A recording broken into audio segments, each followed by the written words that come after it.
In the Legend of Zelda games, you fight enemies, culminating in Link fighting one huge enemy at the end of the game. That, simply, is conflict, a crucial part of stories providing characters something to fight against and impede them from their goals. It's not always that simple, though. Conflict doesn't have to be literal, and it doesn't always have to be obvious. In Batman comics and movies, there are the literal conflicts that Batman finds himself in. These are often man versus man conflicts, pitting him against another person. However, Batman often finds himself in ethical dilemmas, wondering if he's doing the right thing. Sometimes he has to make difficult choices, and sometimes he feels deep regret over what he's done. This is another type of conflict, man versus self.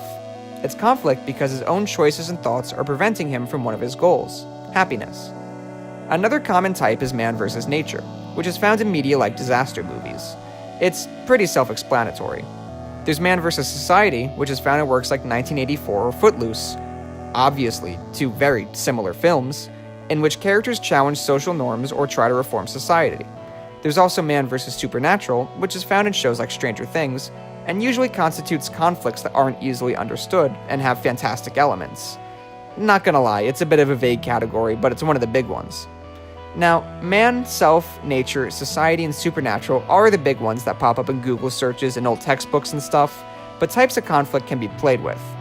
For example, in Frankenstein, is it conflict between two men? Is Frankenstein's monster fighting the society he was created in? With Dr. Frankenstein as his god, can this conflict be considered supernatural? And what about other, more obscure categories like man versus technology?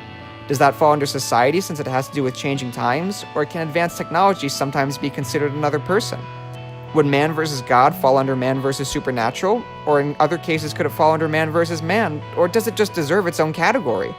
As is typical in the series, there's no singular answer. It can be interpreted in multiple ways.